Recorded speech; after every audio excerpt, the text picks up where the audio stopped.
Hello. Hi there. How's it going? Good. How are you? So I'm sitting here today with Paul Kean. Hello. Paul is my singing partner in Fisher and Kean, and we've been together playing music since 2017. And of course, I asked him to also be a guest on Hippie Stories. Thank you, Paul, for You're welcome. obliging me. I'm honored. Well, thank you. I appreciate you. And so the biggest. Oh, do I have your permission to share a story on Hippie Stories on my YouTube channel? You have my permission. Okay, thank you. Fist bump. All right, so there's a couple things. I don't know. We talked earlier about what to talk about. Why don't you just talk to the folks? Tell them what you'd like to share. Certainly. Woodstock. Let's see. Okay, so Woodstock occurred. I was 15 years old. It was the summer between my sophomore year of high school and my junior year, and I was very aware of it because even back then I was drawn to what the movement was all about, you know, the anti-war thing and all of that, and the counterculture, even at 15. And my father would buy the Sunday papers, and back then there was no internet, so the way you found out about what concerts or what entertainment was coming up was the arts and leisure section of the New York Times. So one day I was looking at the New York Times and I see this thing about an Aquarian Music Festival, Woodstock, 3 days of peace and music and stuff, and I said, wow, that sounds pretty cool. But at 15, I had no transportation and I had no funds, and my parents didn't support the concept of me going, so I didn't make the concert. However, they lived on a main road, which was kind of like Route 97, and it was right outside of Port Jervis, and that 97 brought a lot of the traffic from like North Jersey and down like the Pennsylvania down towards the Delaware Water Gap, and the vehicles came right by the house up 97 to get on Route 55, which they took out to 17B to White Lake. So I can remember sitting on my parents' porch and watching the caravan of vehicles go by, and you know, Is that they were considered Sullivan County? Yeah. What town were you in there? The town of Lumberland, Lumberland. which is right. Orange County and Sullivan County are separated down there by the Montauk River. So it was, you know, in the lower corner of Sullivan County. Ah, okay. Yeah, so anyhow, I can remember, you know, the Volkswagen buses going by, painted up, and just a lot of traffic. So, flash forward to the spring of 1970, the Woodstock movie was released and the Woodstock recording was released. And both of them were, you know, very seminal moments in my entertainment knowledge.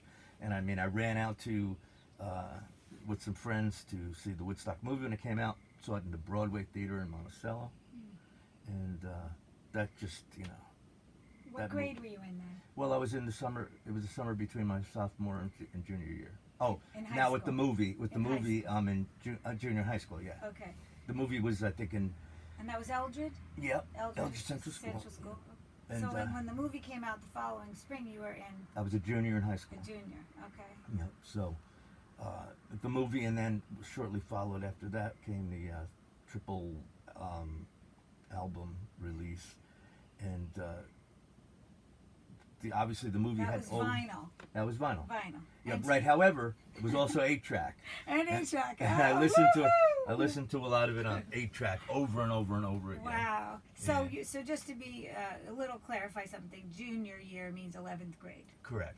So at that time, were you playing music yourself? Yeah, I was a little bit. I had started playing music. My famous story is I played in the talent show when I was a freshman in high school, and that sort of started my musical career. What song did you play? Homeward Bound, Ooh. Summon a Garfunkel. And you were hooked. Yeah, I was hooked.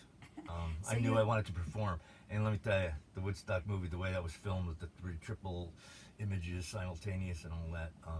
And I'll share with you, the highlights of that movie for me were, well, there were several, but Crosby, Stills, Nash and Young, you know, they really spoke to me as far as vocal harmony, and Graham Nash's harmony in particular I honed in on and sort of mimicked. And Santana, obviously. 10 years after going home, that whole thing just kind of blew me away. Uh, but also the singer-songwriter artists, John Sebastian, um, Joan Baez, Arlo Guthrie. You know, they were all pretty much. They sort of like piqued my curiosity as well. But the coolest part of the movie, and to me, the highlight of the movie was shockingly Sly Stone, Sly and the Family Stone, when he implores the crowd to sing along with them. That whole portion of the movie where he's saying, "Don't be intimidated by your neighbor, and don't be worried about what your neighbor might think. Just sing." And he got all these people singing, which was pretty. You were 16 years old. I'm 16 years old at that point. Appreciating it as a 16-year-old. Absolutely, yeah. So, Wow. So anyway, and that for the rest is history. I mean, my whole lifestyle sort of, I sort of took elements of the whole Woodstock movement and clung to them as my own, and all my life that's been the case. Now, flash forward to another cool part of the movie was Michael Lang. I mean, Michael Lang in the movie, as everybody probably knows, is driving all around on his motorcycle through the fields, and he's got a vest on, no shirt. He's got this cool ringlet hair, and he just looked like the coolest guy in the world to me at that point. And I'm sorry, that's in your way. No, Go ahead, that's all right. I'll just do this. Sorry, I just will speak less with my hands. God knows what. You can speak more of your hands now. So anyhow, With your hands. at the 40th anniversary of Woodstock, I happened to have an art gallery in Coneyanga Lake, which is right out, right where basically where the Woodstock site was. And who comes into my art gallery one night but Michael Lang? So I got to meet Michael Lang, and which was kind of cool. And then Did he sign something for you? Yes, he did. What did he sign? He signed. I had these peace signs that I was giving out to folks, and I'm a commercial artist, so I do vinyl graphics, and so the peace signs had transfer tape over the top of them. You pick the transfer tape up, and the sticky part was on there, and you put it on your surface and smoothed it out and pulled the transfer tape off. So he signed the transfer tape. That's why I'm explaining. And I think you gifted that to me. I think I gifted it to someone. To the Sunshine Bus. Oh, that's right. It was you. It was you. Thank you for that. You're welcome. I have to remember where I put it. Somewhere in here.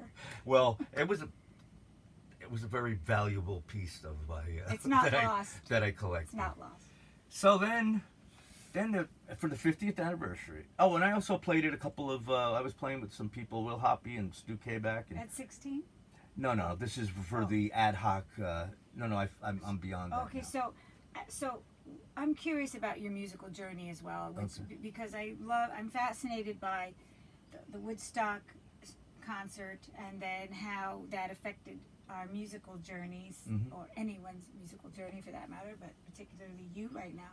So you were 16.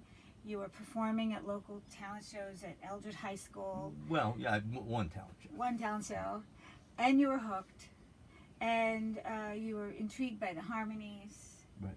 So the singer-songwriter thing. Singer-songwriter. Did you write a song at that point, at that young age? Yeah, they were rudimentary songs, but yeah, I was trying to write songs. Yeah, so what was your first musical band experience? How old were you?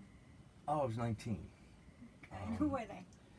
They were Kevin Taylor, who now is in Denver or Arvada, Colorado, and Anthony Wernicke, who's now in Seven Oaks, England.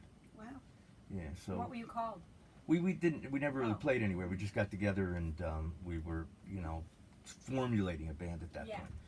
So from there, people were added and people were subtracted along the way. And the first band I was in was called Montana Band.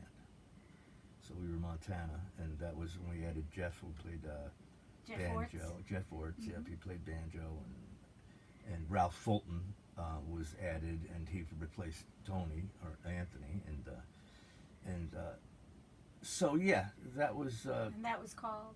That was called Montana Band. Oh, Montana. Sorry. Yeah. And what kind of music did you play in Montana? Well, we were we were like a country rock band, Okay. and here again, the whole Crosby, Stills, Nash and Young influence was huge, and that was a time when the Eagles were just really making the scene. So all that vocal stuff, the vocal harmony and all that was what we fashioned ourselves after. Okay. No, at some point you went into bluegrass. You did some. Yeah, bluegrass. from there it went to like a bluegrass situation. There was the Blue Mesa Band, and there was the Fox Mountain Band. And I know some of the guys from those bands, right? That don't from Sullivan County. We had Will Hoppy was in. Well, no, that was that later? That was later. That was Trilogy okay. with Stuart and Trilogy. Will. Yeah. Okay. I knew Stuart and Stuart K-Back and Will Hoppy, who are still around writing songs and doing their thing. Yeah, absolutely. So, cool. So I don't know. I'm sorry to keep interrupting you. No, that's feel all right. Feel free to just elaborate some more on whatever you would like to. Well, the last thing that I really want to say about my whole Woodstock Association, it was at the 50th anniversary, as you recall, the state put up those signs. Okay. Those signs that had the Woodstock Way. They put them on 17B. And the first time I saw the signs, they were brown signs with There were two. two, right, one in each direction. end. Yeah. And first time I saw them, I was disturbed by the fact that it said the Woodstock Way on there. Mm-hmm. So I started thinking about a way to eliminate the word the, and I thought I'll put a peace sign over the, and I would just say Woodstock Way with a peace sign next to it, which would be great. But it morphed from there to with the help of Dan Hoost, who's yes. Sorry to interrupt No, you. right. So you made a post on Facebook. Very good. Yes, I Right? made a post on Facebook. How I would. Saying your disdain over the wording of the sign and. Correct. Yeah, and what could be done to could be improve done. it. Yes. So Dan Hoost, who is the communication director of Sullivan County, Government Center. I don't have his title probably Yeah. correct, but he's happened to see the Facebook post and he reached out to me. He said, "I like the idea. How can we get it done?" And He telephoned you, right? no, he sent me a message he on sent you a Facebook message. initially. Yeah, Okay. and Cool. so he did say that the word "the" had to be in there. There was no way we could avoid that. Mm-hmm. So I worked something out where I minimized the size of the word "the," and that was superimposed over the peace sign. And a year ago today, which is July 5th, 2022, you helped me, and we went out, and Jonathan Fox actually helped. Tell the folks who Jonathan Fox is. Well, everybody. No, okay. Jonathan Fox is an extraordinary gentleman who is an artsy, craftsy kind of He's talented. a photographer, Yeah. right? He's an actor. He worked for the Sullivan County Democrat and wrote articles. No, he works for the River Reporter. Oh, sorry, the River That's Reporter, okay. and wrote articles and still does, right? And Yeah. I think, and he also is co-hosting Thunder Country with Paul Siliberto. He's done that. Yeah, He's a man of many He is. talents. He's well known in the area. And, Very well loved. yeah. So Jonathan was kind enough to come out and be there at the installation of the first sign. And I want to add that Paul also voluntarily donated his time and talents and products to alter the sign. But we're getting ahead of ourselves because Dan Hoost said, "Go ahead and do it," and then he called you again. He spoke to you on the phone, I think, and then That's correct. He said what? Well, it had to be. They're New York State Department of Transportation signs, so there had to be some type of approval from the DOT in order to proceed. Apparently the local DOT had no problem with it. They saw what the concept was and they said go ahead and do it. And then Dan called me a couple days later and he said that the state was not on board with it, that if we're going to do it, we really need to do it as quickly as possible. And one of those, sometimes it's easier to ask forgiveness than ask permission kind of things. So we did it. We did it, and So you actually added a reflective vinyl in blue for the peace sign. no, red for the peace sign. Red for the peace sign. But the fields inside the peace sign were blue. Blue, and then you added what else? The white, the white reflective over the peace sign. Striping on the top and below. Right, And then with a red heart. I thought a heart. yeah, that's absolutely right. A red heart. A red heart Reflectant red heart. and a blue. What is that? Musical note. Yeah. Or What is that square thing with the two? Yeah, the or musical bass clef. Is that what it is? I don't know. Yeah. Well, whatever. It Yeah, was. it's a musical note, graphically. And it was all reflected in vinyl. So you Yeah. jazzed up the brown sign Yeah, with the colors and shapes of peace, love, and music. And, Exactly. And that was really a nice, easy fix. The installation took a bit of time. yeah, it was a whole day. We were out there for a whole We day. went and did both signs, and one after the other, with the sunshine bus and Yeah, I the was ladder. gonna say, has to be said that Deborah was my. And Jonathan Fox was there. Yeah, He was helping. Jonathan helped us for a And we were like, portion. oh, that's not even. We have to change it. Yeah. Oh, we have to, and up and down, tools. And those signs are, the ground slopes like this, and the sign is like this, so Yeah. it was tricky with the ladder and It stuff. was but- about how many feet high? 10. Well, yeah, they were relatively high. I don't know. 10 feet high and more. Yeah, probably to the top of the sign was at least. And some cops stopped by. Yeah, the sheriff's department stopped by to see if we had permission. Yeah. Um, They were very good. They're very good about it. I mean, here Route They 17 believed us. Yeah, well, Route 17B is a fairly major highway or And major so- road. and it The was- notion that we would be there without permission doing it was So- kind of extreme. It suffices to say it was a thrill for Paul. Well, absolutely. And Dan Hoost said it was a dream come true for him. Yeah, it's what Yeah, I remember he said something. it's what he had in mind for those signs all along, and no, it absolutely was. I've been doing sign work for a long time, since 1992, and that is right up there as far as the one of the most satisfying jobs of my career. And as Deborah said, I did it pro bono, no charge on it, because Right. I know the way economics works, particularly in government, and were we to have gotten the public funding or government funding involved, they still wouldn't be done today. It would be more complicated, Yeah. and people would maybe have a beef.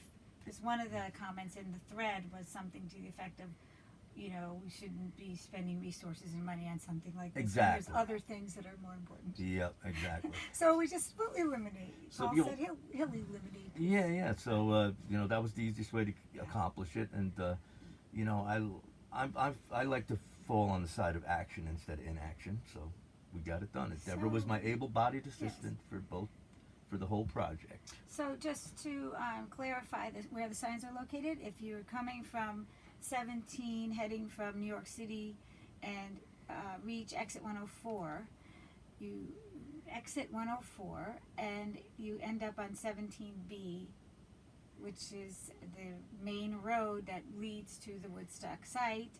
And there's a sign there, Right when by you the come off, raceway, yeah. right by the Monticello Raceway when you first enter in on 17B on the right-hand side. And then on the other end, if you continue 17B all the way down past the Woodstock site, of course, the Fosterdale side. Fosterdale side would be on, as you're going in that direction, your left. So you can see it coming from the Pennsylvania direction or from the New York direction. So, there was something I wanted to also thank you for, Paul, because if you do come to Monticello, New York, check out the government center there, right in Monticello. Absolutely. Go to the second floor, and you'll see my ongoing infinite exhibition of the 50th anniversary of Woodstock art pieces I created in June of 2019 with Paul's help. Thank you, Paul, for You're helping welcome. me. You're very Paul welcome. had a bunch of scraps left over from his sign making business laying around. Some MDO plywood, Yep. some Dibond. metal, plastic substrate, and I thought, it would be really great I was out of a job. I worked at a Catholic school which was closed. It closed its doors in June of 2019, the only one in Sullivan County. I did music and art there, and so I said, Self, what would you like to do? Oh, it would be nice to create an art exhibit for Woodstock, because I'm a fan. I'm a big fan. You are. Right? So I looked at Paul's scraps. I'm like, Paul, can I Yeah. outline some scraps and you cut them out? And so you cut them all out, thank you, and You're gave me some tips and what paint to use. And so check out the pieces Yeah, it's really there. cool. Yeah. I was glad to be a part of that as well. Thank you, Paul. You're welcome. The thing is, what was fascinating about it was these were scraps of material, Yeah. and they were odd shapes and everything else, and Deborah was able to look at them and translate her ideas onto these odd shapes, and I just basically took my little squirrel saw and cut around them, and she painted them up, and it's really quite an exhibit you got going on. Thank you. You're Thank welcome. you. So, being that we're, it's sort of becoming also my little interview with too, because I would like, because we shared so much with music, playing all around the county and beyond, you know. So, Fisher and Kean is the name of our duo, and we are a simple, less is more, whimsical vibe sound with harmony based and dual instruments, and we switch out on. Paul plays the acoustic guitar with a little bass line added in, and I switch off on guitar, ukulele, and washboard percussion. And And we do a lot of material that was inspired by right. Woodstock tribute material, as well as traditional, all the way to contemporary, and our own material. We basically play whatever folks want.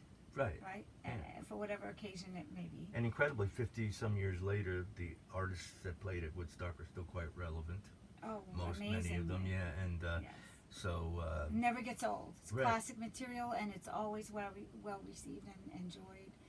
And it's an honor it's really an honor, I have to say, to play that music that has cultivated what music has become today. No question. Yeah. And it shouldn't be forgotten. And I mean, you know, we play a lot of farmers markets and wineries, but I'll say to the children, have you ever heard of the band?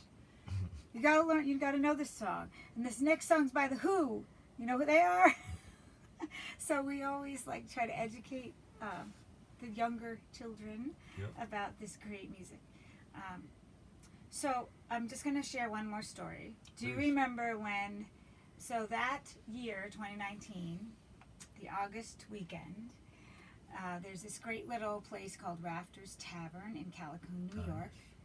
And I know the owners very well. We're all musicians and songwriters, so they do a regular open mic every Sunday, which is really fun. You should check it out if you're in the area, 3 to 6 p.m. And so I thought, in my imagination, wouldn't it be cool to ask Brewster and Molly if I could put my art on the walls? That would be the first exhibition of the honorary 50th anniversary art, and play in a band that night as a tribute for Woodstock. So Brewster's a drummer as well as a songwriter, and I said, Brewster, can we just put together a Woodstock band for the night? So we call it Hippie Days, DAZE, Hippie Days Band. And Brewster's Paul, also a guitarist too. Yes, he's a guitarist. He did play drums for you though. Yeah, he was on drums. You were on guitar. We had Nick Hierman on keyboard. And wasn't Chip Farrelly on bass? Yeah, I believe Chip Farrelly. Chip has since passed. What an amazing talent, Chip Farrelly. Great guy. So we all did this gig, and so we're playing the gig. I'm in the middle of the White Rabbit by Jefferson Airplane, right? And the waitress comes up, Lisa bends over and says, tell Brewster to get off the drums because Michael Lang just walked in. The aforementioned Michael Lang. And wants to talk to him. He would want to talk to him or whatever she said. I'm like, oh! In the middle of singing the song, I'm like, Brewster, you gotta go down and talk to Michael Lang. And so, we also had the hippie bus outside for people to go in and out. The selfie bus. The Sunshine Selfie Bus. So it's kind of cool. It was really great because we had all that happening. Right, so Michael Lang got to see my artwork in the 40th anniversary, and he got to see Deborah's art. Yeah, but I don't know if he really even saw it, though, because he was talking to Brewster the whole time. I don't think he noticed the art, honestly, or the performance of White Rabbit. But it's okay. It was all cool, and I was, thrilled by that. Yeah, it was so cool. thrilled. It was a lot of fun. And, that was fun to share. Yeah. So, what else? What else do you want to say before what other Woodstock theme discussion could we have before we give it the old wind up? I think we pretty much covered it as far as I could tell. You also had an original magazine, a Life magazine, Right. Woodstock Yep. magazine. Right. Well, here again, I was so affected by it. Life magazine had put out a special edition right after the concert, and I went out and bought that. So, I mean, I was living vicariously through the event, having not been there, but anything I could put my hands on to sort of connect with it, I did. And yeah, so I still have that. And actually, when I went to see the movie at the Broadway Theater in Monticello, as I said, they gave out were giving out original copies, duplicates of the poster, of the original Woodstock poster. So I still have that as well. Nice. Yeah, it's kind of cool. Yeah, it's a very, very special, spiritual, sacred area. You can feel that when you go there, right? When you Absolutely. just stand on the area where the stage was, which is now beautifully manicured green grass. And I was at an age when like as I indicated, I totally connected with everything that was going on there.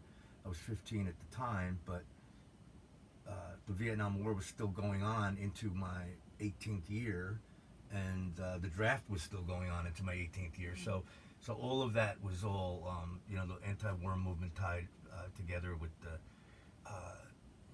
the whole Woodstock, deal was important to me. Fortunately for me, they had gone to the lottery system by the time I was 18, and the war had trickled down to a point where I wasn't called to be drafted, which would have been a whole nother deal.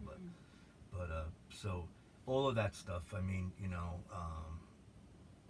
all the counterculture stuff I identified with, and I sort of, like, as I indicated, I sort of patterned my life after a lot of it. Well, thank you for taking the time to sit with me today and sharing your story. You're welcome on the beautiful Sunshine Bus.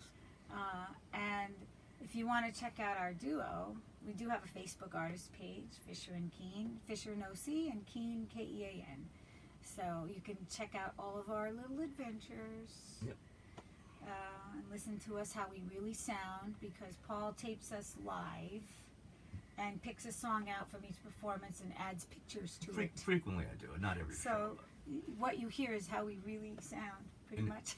In addition to that, we did, as Deborah sort of superficially mentioned, we did a recording of called Pure Local Honey. Oh, I forgot to say that. Yeah, of our originals. 2020. In 2020, and it's a 28-track double CD, which CDs, of course, are 90s technology, but you can access it through any music sharing source, iTunes, Apple Music, all of the above, and you can check out our original stuff. Yeah, cool. Yeah. Thanks for mentioning that. Yeah, you're Forgot welcome. all about that too. Well, I wasn't going to mention it. What kind of a host am I? You're doing fine. Anyway, so that's it, really. Any parting thoughts? No, I appreciate the opportunity to give my spiel on Woodstock. And, Alrighty. All right. Well, any send-off sentiments to the folks? That's the big deal right there. I don't often do that, but boy, back then it was all. Right. Oh, and by the way, I wish I had a picture of you. I do. Maybe I can put your picture with all your hair as the thumbnail. I'm going to have a hard time deciding between your picture with the hair or the Woodstock sign. Well, how am I going to choose? The hair was, as I indicated, I embraced everything that Woodstock represented. Ironically, your hair came out to here. Yeah, no, it did. It was pretty crazy. And that was in 1971, so that was 2 years post that my hair really got crazy. But it indicated that I was a kindred spirit. And as I'd like to tell the story, back then we didn't call ourselves hippies. That was the media called us hippies. We called ourselves freaks. So. And you let your freak flag Absolutely. fly. That's exactly what happened. So. All right. Well, thanks again. Thank you, Deborah. We'll do the 3-second hug. 1, 2. All righty. Marvelous. Stay well, folks. See you next time.